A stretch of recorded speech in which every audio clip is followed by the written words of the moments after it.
What's good? Welcome in. Coming up on today's Philadelphia Eagles. Now, could Derek Barnett get traded to the Indianapolis Colts? We have a new Eagles punter update and a programming reminder. Come hang out for our Week 1 watch party on Sunday against the New England Patriots.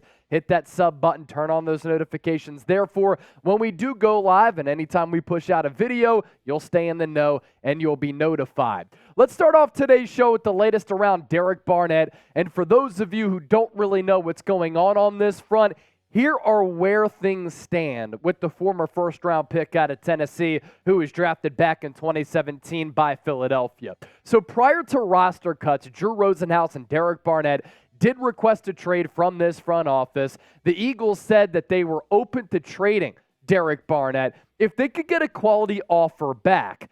They didn't end up getting that offer in the lead up to all teams cutting down those rosters to 53 players.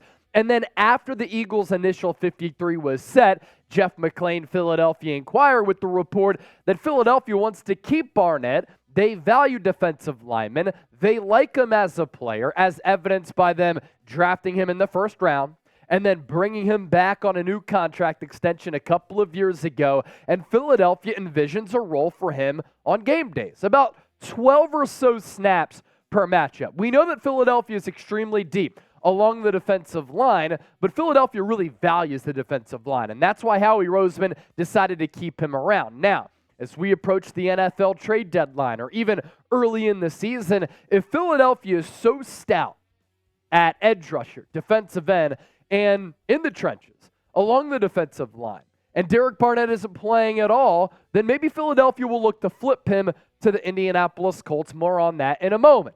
Barnett does have some value. He has a base salary of $3.5 million in 2023 and a cap hit of $5.4 million. You're paying that money to a guy with pass rushing ability. And Derek Barnett, contrary to belief, does have pass rushing ability. The good with him, I think he brings a lot of toughness to your defense, and I think that that's really valuable.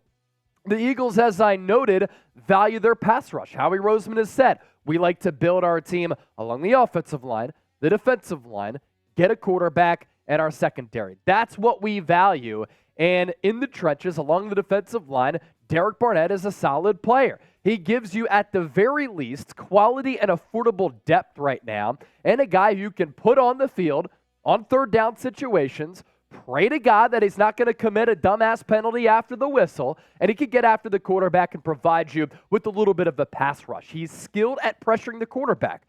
The numbers back that up with what he's been able to do since coming into the league in 2017. And look, he was a part of a really famous play that we'll remember as Eagles fans forever.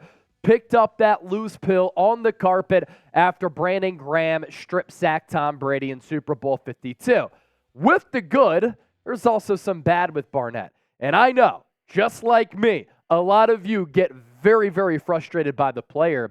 And anytime there's a flag thrown after the play or there's some ill-advised penalty that's committed, you're pretty certain it's going to be on number 96. For where he was drafted and the sack record that he set at Tennessee, taking down Reggie White's record, he's never lived up or fulfilled those types of expectations. 2 of his 6 seasons so far in the National Football League have been cut short. The aforementioned ill-advised plays, and the sack numbers are not great. But we've talked about this here on the show before. I've always kind of compared Derek Barnett to Brandon Graham, former first-round picks. To start their careers, they were busts. They're not twitchy, crazy athletes like Hassan Reddick or Nolan Smith coming off the edge. They are prototypical 4-3 defensive ends who can win with the bull rush and are extremely tough. And people sometimes underrate and undervalue what Barnett has brought to the table because in his first 6 years, as compared to Brandon Graham's first 6 years, these are the comparable numbers. Barnett has played in 15 less games, yet he has only 2 less sacks than BG, and he has 33 more quarterback hits than Brandon Graham had to his numbers in his first 6 years. Now, I understand BG has become a Philadelphia icon, forever an Eagles legend, and a guy who's a great clubhouse leader and doesn't commit some of those head-scratching penalties that want to make you rip your hair out. But as far as quarterback hits and quarterback hurries, pretty solid numbers there for Derek Barnett. Now, he is on the Philadelphia Eagles right now, but there's some buzz out on those NFL rumor streets that the Indianapolis Colts could be the team to look out for if a team were to trade and make an offer to Howie Roseman for Barnett. And if the Eagles get a nice offer, they could take it. And the Colts could be emerging as that team to put that solid offer on the table. Here's what Bleacher Report had to say about Barnett to the Colts, something to keep tabs on here. Indianapolis could also make sense for Barnett. The Colts also have a fairly underwhelming edge rushing rotation, and former Eagles offensive coordinator Shane Steichen is now Indianapolis' head coach. Yannick Ngakoue led Indianapolis with 9.5 sacks last year, but he was not re-signed and landed in Chicago in early August. I was somewhat surprised that the Colts didn't really address defensive end all that much in free agency or in the NFL draft. They did have 44 sacks last year. That was somewhere around top 10 in the NFL. But as far as that edge rushing depth, they don't have a lot of it, and Derek Barnett could give that team just that. So I want to throw up this question, and I want you to operate as such that you're Howie Roseman, and you're trying to make a deal with the Indianapolis Colts. What should Howie be asking for Derek Barnett? And what would you want if you were running this Eagles front office? Get creative and let me know down in the comment section. Coming up next here on the show, new Eagles punter update and a bonus challenge for all of the real ones out there. This punter to my right, who is it? Put the name down in the chat. I'm taking all of your guesses right now. The single bar face mask, absolutely legendary. Before we talk punters, as well as the Eagles injury report, stay tuned for that. Today's Philadelphia Eagles Now is sponsored by Game Time. If you're looking for last-minute tickets to an Eagles game, any type of sporting event, a comedy show, even a music show, the only app that you should be using, the only app that you should download on your phone is Game Time, especially when we tell you about this deal where if you use the promo code EaglesChat, you get $20 off your purchase. Couple of reasons why I love this app and I use it all the time. And I was in Charlotte last weekend, went to UNC South Carolina. The college football juice, it is flowing right now. And I can't wait for Saturday.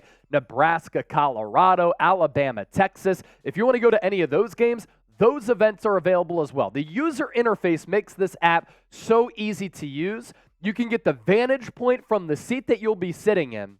And you can also get all the different price points for where you can sit in the stadium as well. You have the actual view as if you were sitting in the seat at Lincoln Financial Field because there still are tickets for the Eagles home opener against the Minnesota Vikings in Week 2 available. But also, I love this view as well, where you can look down at Lincoln Financial Field as if you were in a blimp or a helicopter. And I have preferences for where I want to sit at a football game. I don't like to go in the end zone because sometimes it's hard to see the play develop if it's far away from you. I like sitting 40-yard line, 50-yard line, and I don't hate sitting in the second deck either because I can see what is transpiring on the field down below me. But as you can see with this photo, wherever you want to go in the stadium, wherever your seat preference is, you can pick it. But if you're trying to save money as well, you can go to each portion of the stadium to see what the price point is. And they also have these flash deals because this app is great to use for last-minute tickets. So for Week 2, if you're looking to go to that Eagles-Vikings game, maybe pull up the app on that Thursday morning and see what you can find. All of the Eagles games are available on the app as well. And if you use the promo code EaglesChat, redeem the code for $20 off your purchase. Last-minute tickets to a Birds game, concerts, and more. Use Game Time. We're going to put that link in the comment section and in the description of this video. So we round out talking about some punters. It's not going to be Matt Arreza, unfortunately, because even though his defense has proven that he's not guilty, there's this civil suit looming, and it seems as though that's scaring away a lot of teams in the NFL. Clearly, Philadelphia is not convinced that Arryn Siposs is going to be the punter, But what will Michael Clay do, the special teams coordinator at punter? He kind of gave that away today after the practice session. He said, I think you know at this point, there are only so many people on this roster who can punt and punt return. So what that tells me is that Britton Covey and Arryn Siposs might be elevated to the 53-man roster and to the active game day roster for Sunday's game against New England. And if it is Arryn Siposs, we all have problems with him, right? Did not end the season in grand fashion against the Chiefs. In fact, he was awful, and he wasn't good in that entire playoff run. The biggest highlight I can remember is a play that he got hurt on. It was that play at MetLife against the Giants when he made a tackle, and he ended up hurting his ankle. As far as average per punt goes last year, he was 26th among all qualifying punters. Net average, he was 29th.